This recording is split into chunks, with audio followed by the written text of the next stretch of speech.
Here are some more applications of sequences and series. These focus on financial applications. So for the first one, Walter has a new job that pays $42,000 the first year. He's going to receive a $1,950 increase in pay every year after that. Because this is a fixed amount, this is what's going to tell me that I've got an arithmetic sequence here. Okay. So now I need to find the formula for UN. So I know that my formula here is my first term plus n minus 1 times d. My d is going to be that increase here. That 42,000 is going to be my first one. And then the seventh here, that's going to tell me my n value. So then I can substitute those values in. 42,000 plus 7 minus 1 times 1950, which is going to give me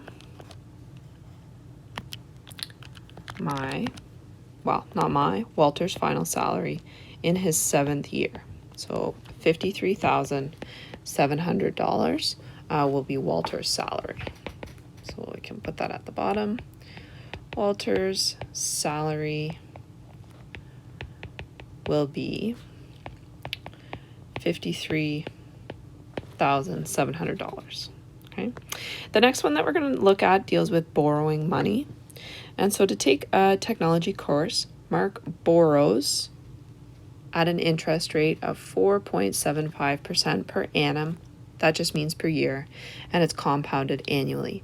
He does plan to pay back the loan in 5 years, but what we want to know is how much does he owe after 5 years. Okay. So his amount that he's going to pay is governed by this equation right here.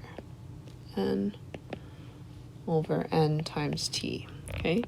A is your final amount when you are working with compound interest. P is your principal. I'll do N first because that's where my arrow is. This is the number of compounding periods per year. R is the interest rate. Okay, this N is the same as before, and this is going to be the number of years. So let's identify the values that we know and don't know. We don't know A. We do know what P is. That's how much he borrows initially. We do know his interest rate, 0.0475. His number of compounding periods per year is 1 because it's compounded annually. And then he's going to plan to pay the loan back in 5 years. So all it takes now is to substitute your values into the equation. 3,000 times 1.0475. And then we've got N times T, which is just 5. So hopefully you recognize this as a geometric sequence here. It's just sort of in a special case formula dealing with compound interest. So putting that into our calculators, 1.0475 to the exponent 5 times 3,000. Okay. This tells us that the total amount he pays is going to be $3,783.48. Okay, so that's our answer for A.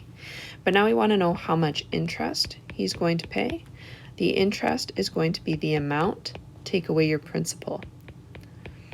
So we've got $3,783.48. And then we're going to take away our principal, which is $3,000. So that means that Mark paid $783.48 in interest. This is always a good calculation to look at if you are buying a new phone and you're on a financing plan or you're making monthly payments towards the cost, or if you're looking at leasing or buying a car. It's important to know how much extra you are paying because you can't afford to pay it right at that point. Okay. The last one we're going to look at here also deals with compound interest, and we're going to compare two rates. So we have the same formula that we're using. This time Daima is investing $10,000, which is our principal, into an RRSP. She's considering a 9-year plan, so that is our N, with an interest rate of 6% per annum, compounded semi-annually. So that would be N equals 2. This is our interest rate here.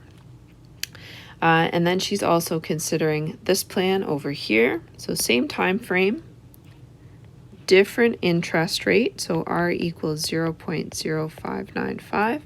It's compounded monthly. So N here is going to be 12.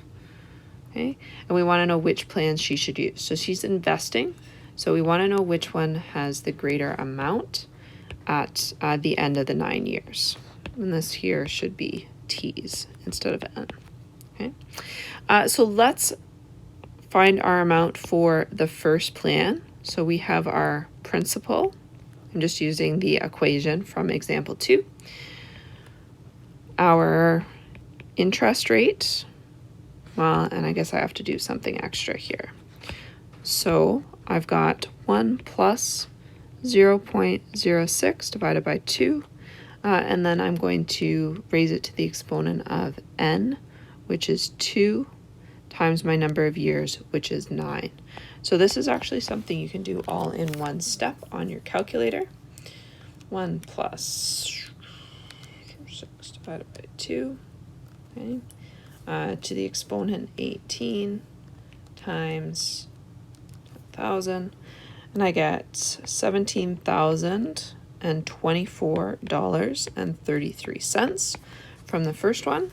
And then I'm going to take a look at the second one. So again, just using the equation that I had in example 2, I'm going to substitute in what I know about this second plan. So $10,000. My interest rate is different, and it's also compounded more often. And then I've got 12 times 9 instead of 2 times 9 as in the first one. So again, making sure that you do the exponent calculation first, or that you're inputting it into your calculator so that it does that equation first. Okay, order of operations still applies. 10,000. And here I get 17,060 and 43 cents. Okay, so Daima should choose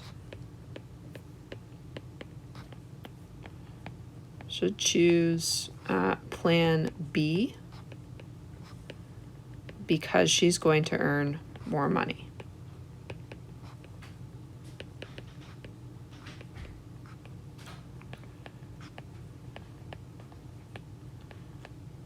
And there are some examples of financial applications of sequences.